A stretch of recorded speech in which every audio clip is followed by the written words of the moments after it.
तो जय हिंद साथियों, नमस्कार। आशा करते हैं आप लोग अच्छे होंगे, स्वस्थ होंगे, मस्त होंगे। साथियों, अगर आप भी एसएसजेडी एग्जाम की तैयारी कर रहे हैं और आपका भी टारगेट एसएसजेडी कांस्टेबल एग्जाम 2025 है, तो आपके लिए बेहद जरूरी है कि आप डेली बेसिस पर एसएसजेडी के प्रीवियस ईयर क्वेश्चन पेपर का सेट लगाएं। क्योंकि जब तक आप प्रीवियस क्वेश्चन को नहीं देखेंगे, उसका प्रैक्टिस नहीं करेंगे, उस पर एनालिसिस नहीं करेंगे, तब तक आप इस बात का पता नहीं लगा पाएंगे कि आपके एसएसजेडी एग्जाम में किस प्रकार के क्वेश्चन पूछे जाते हैं और कहां से क्वेश्चन बोर्ड उठाता है। ये आप तभी पता लगा पाएंगे जब क्वेश्चन का एनालिसिस करेंगे। तो आइए डेली हमारे साथ डेली बेसिस पर हम जितने भी एसएसजेडी एग्जाम हो चुके हैं उसके क्वेश्चनों को हम एनालिसिस करवा रहे हैं और आपको बताएंगे कि हाँ, इस सेक्टर से आपका इतना क्वेश्चन आ रहा है और उसी के अकॉर्डिंग आपको तैयारी करना है। तो चलिए, आज जो हम क्वेश्चन को देखने वाले हैं वो आपका एग्जाम हुआ था 12 जनवरी 2023 में, शिफ्ट 3 में एग्जाम हुआ है। ठीक है, उसी के क्वेश्चन को देखेंगे और इस वीडियो में हम हिंदी के क्वेश्चनों को देखने वाले हैं। आपका 20 क्वेश्चन हिंदी से भी आएगा, तो आपको हिंदी को भी उतना ही तन मन से पढ़ना है जितना तन मन से आप मैथ और रीजनिंग पढ़ रहे हैं और जीके जीएस। ठीक है, तो चलिए देखते हैं दोस्तों। तो क्वेश्चन नंबर पहला में दिया गया है, समझ बूझकर काम करना चाहिए। समझ बूझकर काम करना चाहिए। और यहाँ पर दोस्तों देख सकते हैं आप कि समझ बूझकर जो शब्द है यहाँ पर उसको रेखांकित किया गया है। तो क्वेश्चन क्या कह रहा है? क्वेश्चन कह रहा है कि विकल्पों में से चुनकर बताइए कि उक्त वाक्य में रेखांकित पद किस प्रकार की क्रिया है। यानी जो ये समझ बूझकर जो मतलब वाक्य दिया गया है, ये जो रेखांकित दिया गया है, यह किस प्रकार की क्रिया है। तो आपका राइट आंसर हो जाएगा यहाँ पर ये पुनरुक्त क्रिया है। यानी ऑप्शन नंबर जो 2 है वो आपका राइट आंसर हो जाएगा। ठीक है, आप मिलाते रहिएगा कितना क्वेश्चन आपका ग्रामर से आ रहा है।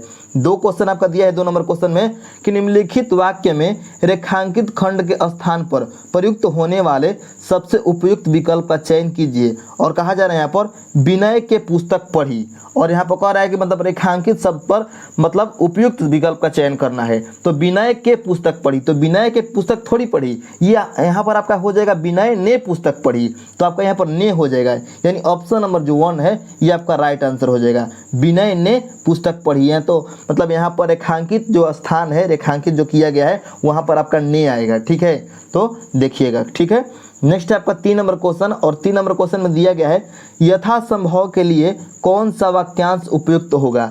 यथासंभव के लिए कौन सा वाक्यांश उपयुक्त होगा। तो आपका राइट आंसर हो जाएगा जहां तक हो सके।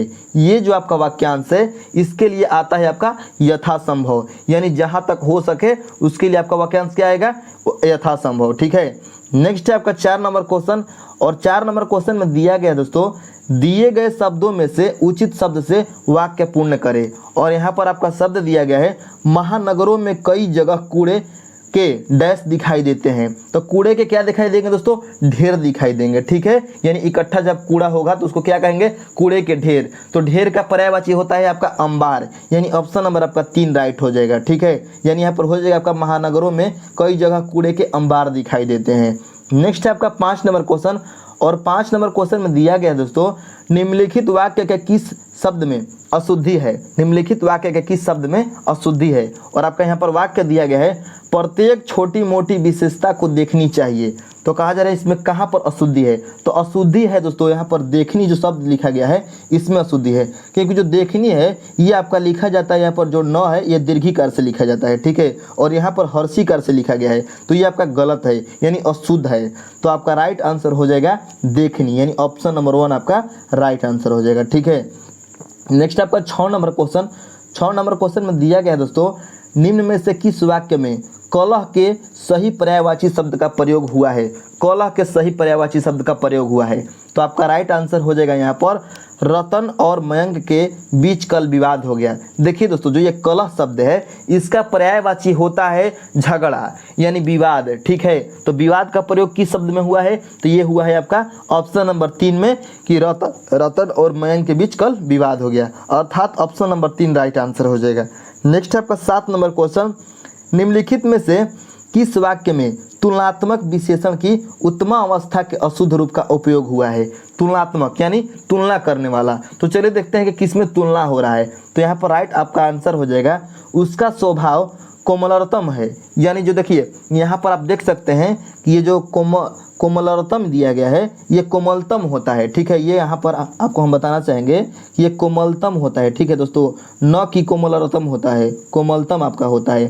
तो ऑप्शन नंबर जो 3 है वो आपका राइट आंसर हो जाएगा। ये जो है इस मतलब ये यहाँ पर अशुद्ध रूप है। ठीक है, नेक्स्ट है आपका 8 नंबर क्वेश्चन।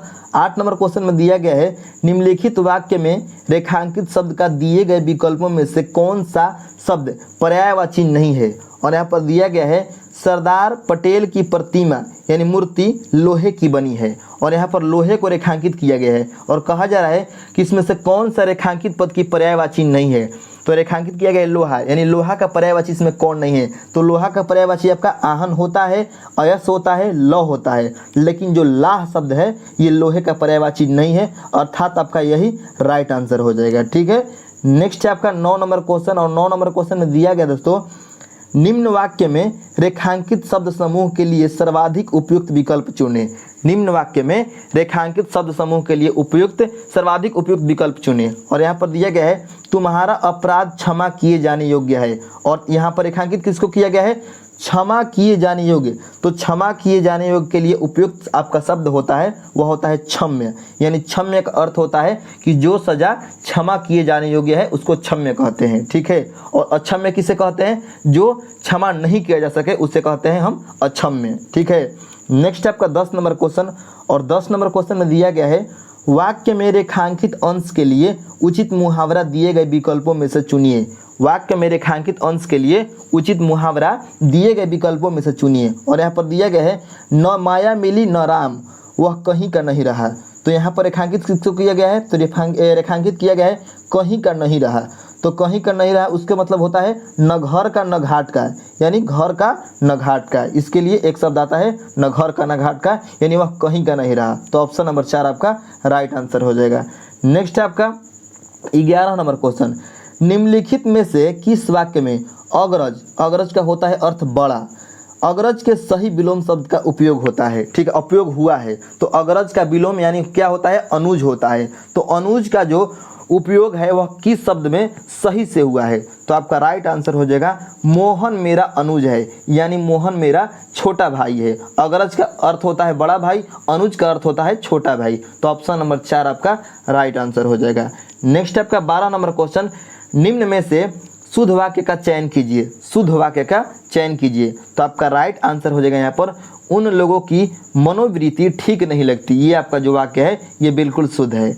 नेक्स्ट है आपका 13 नंबर क्वेश्चन और 13 नंबर क्वेश्चन में दिया गया दोस्तों निम्नलिखित विकल्पों में से जो उचित समय पर न हो वाक्यांश के लिए एक सार्थक शब्द क्या होगा। जो उचित समय पर न हो इसके लिए एक सार्थक शब्द, तो आपका राइट आंसर हो जाएगा असामयिक। असामयिक होता है। ठीक है, जो उचित समय पर ना हो उसको बोलते हैं असामयिक। नेक्स्ट आपका 14 नंबर क्वेश्चन, 14 नंबर क्वेश्चन में दिया गया है निम्नलिखित अर्थ को समझाने वाले मुहावरे का चयन विकल्पों में से कीजिए। निम्नलिखित अर्थ को समझाने वाले मुहावरे का चयन विकल्पों में से कीजिए। और यहाँ पर दिया गया है मुहावरा आपका इज्जत उतारना। तो इज्जत उतारना किस मुहावरे का अर्थ होता है, तो ये होता है मिट्टी पलीद करना। तो मिट्टी पलीद करना जो मुहावरा है इसका अर्थ होता है इज्जत उतारना। ठीक है, नेक्स्ट आपका 15 नंबर क्वेश्चन और 15 नंबर क्वेश्चन में दिया गया दोस्तों निम्नलिखित वाक्यांश के लिए एक सार्थक शब्द का चयन कीजिए। चयन मतलब विकल्पों में से कीजिए, यानी जो विकल्प दिया गया है यहाँ पर 4 उसमें से कीजिए। और कहा जा रहा है यहाँ पर वाक्यांश में कि जिस घटना को वचन से व्यक्त न किया जा सके। तो आपका राइट आंसर हो जाएगा अनिर्वचनीय, यानी जिसको मतलब वचन से व्यक्त न किया जा सके उसको कहा जाता है अनिर्वचनीय। ठीक है, नेक्स्ट है आपका 16 नंबर क्वेश्चन और यहाँ से आपका गद्यांश से क्वेश्चन आया हुआ है। तो आपका यहाँ पर आपको हम बता देंगे कि आपका 5 क्वेश्चन जो है हिंदी में गद्यांश से आता है, जिसका आंसर आप 5 सही कर सकते हैं। कैसे सही करेंगे उसको आपको गद्यांश को पढ़ना है और आपको अपना जो ऑप्शन है उसको पढ़ना है। जब ऑप्शन और गद्यांश को ध्यान से देखेंगे तो आपको पता लग जाएगा कि हाँ किस में क्या भरा जाएगा। जैसे आपको हम बताते हैं, देखिए यहाँ पर लिखा हुआ है मानव सभ्यता वनों में पलकर डैश हुई है। तो मानव सभ्यता जो है, चलिए थोड़ा सा ऑप्शन देख लेते हैं तब आपको पता लगेगा। तो यहाँ पर दिया गया है अमूल्य, विकसित, बड़ा, खत्म। तो मानव सभ्यता जो है अमूल्य थोड़ी हुई है वनों में पलकर, बड़ा भी नहीं हुई है, खत्म भी नहीं हुई है, यानी विकसित हुई है। वनों में पलकर जो है मानव सभ्यता ये विकसित हुई है। तो ऑप्शन नंबर जो यहाँ पर 1 है, ठीक है, मतलब यहाँ पर रिक्त स्थान जो 1 है उसमें हो जाएगा आपका क्या, वह हो जाएगा विकसित।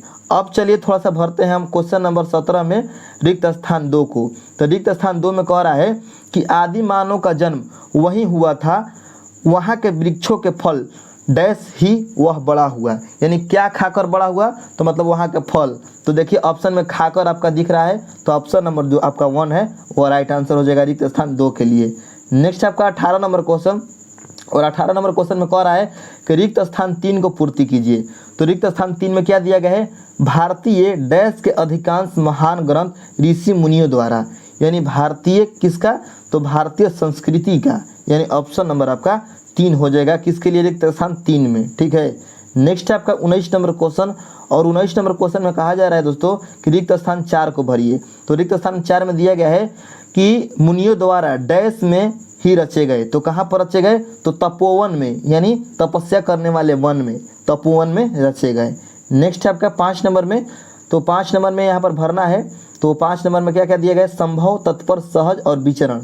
तो कह रहा है 5 नंबर में कि मनुष्य पेड़ पौधों को नष्ट करने के लिए डैश हो गया है, तो संभव नहीं हो गया है, सहज भी आपका यहाँ पर नहीं भरा जाएगा, सूटेबल विचरण भी नहीं बैठेगा, आपका क्या भर यहाँ पर बैठेगा, तत्पर हो गया है। ठीक है, तो ऑप्शन नंबर आपका 2 राइट आंसर हो जाएगा रिक्त स्थान 5 के लिए। तो ये 20 क्वेश्चन आप देख सकते हैं किस प्रकार के पूछे गए थे, तो इसी के अकॉर्डिंग आपको तैयारी करना है, ऐसा ही क्वेश्चन को प्रैक्टिस करना है, तब जाकर आपका जो है मतलब वहाँ पर स्कोर उठेगा। तो मिलते हैं नेक्स्ट वीडियो में, तब तक के लिए धन्यवाद।